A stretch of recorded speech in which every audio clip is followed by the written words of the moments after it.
Thank you, Mr. Chairman. Just one more policy-related question here, and this is regarding the 477 legislation. Well, it's no longer legislation; it's now law. The Indian Employment and Training-Related Services Initiative.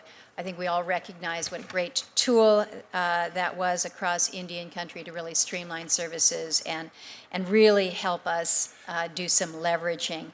But we've now made this demonstration project permanent, and in terms of working across departments, as Senator Daines has talked, with the employment, the tribal agendas, really working to advance that. I understand that they're working now within BIA to get some MOUs out there in a timely manner. That's going to be important.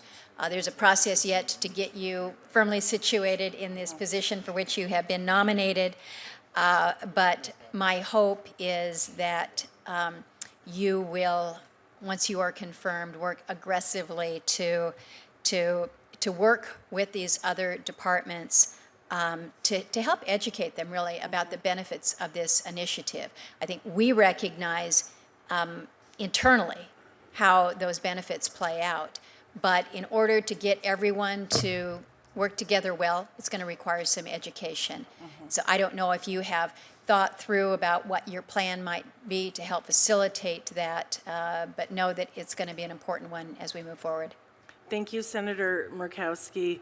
With respect to the 477 legislation or the program, while I cannot speak directly to the status inside the department today, if confirmed, I am absolutely committed to innovative approaches to workforce development. I believe workforce development provides opportunities for our people, and through those opportunities, we have the ability to then lift up our communities. And so working as the lead agency under the 477 program is one that is very exciting, but I also understand the task ahead in educating other departments and Indian country on the benefits of a program of this nature. And so I am excited about that program and certainly looking forward to creating innovative ways for workforce development in Indian country. Great. It's so important. You know, I want to conclude my comments, and I appreciate a second round here, Mr. Chairman, but when you have repeated that you view part of the responsibility here to break down silos, I cannot stress enough how important it is. Think about the title for which you have been nominated. Indian Affairs. What is that? That is housing, that is energy, that is commerce, that is labor, that is justice, that is education, that is small business, that is transportation. You know what? We have secretaries, we have cabinet members for each one of those. You are tasked with the oversight of all of this. So we need you busting down doors and saying, we have to talk about how our Native people are going to be the most skilled and best trained and able to take advantage of all kinds of efforts. You need to be knocking on the door of the Secretary of Education and demanding assist with how we make sure that our Native children receive the best education possible, and health care, and energy, and it just goes on and on. So the responsibility for which we have, the President has asked you to take on, is an extraordinary one. And it is challenging. But I have extraordinary confidence, but it will require inserting yourself in places where I don't think that the Assistant Secretary for the BIA has ever felt comfortable moving in. And I think that's been part of the problem, that the BIA has just been kind of put on the side. And it's like, well, you know, we'll get to it when we get to it. Funding, we'll work on that budget when we get to it.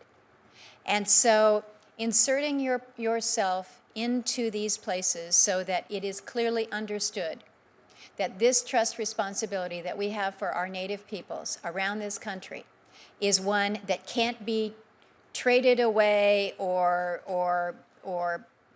kind of lowballed on the priority list. So it's big, but I know you got it. Thank you, Senator Murkowski, for the confidence. I certainly appreciate it.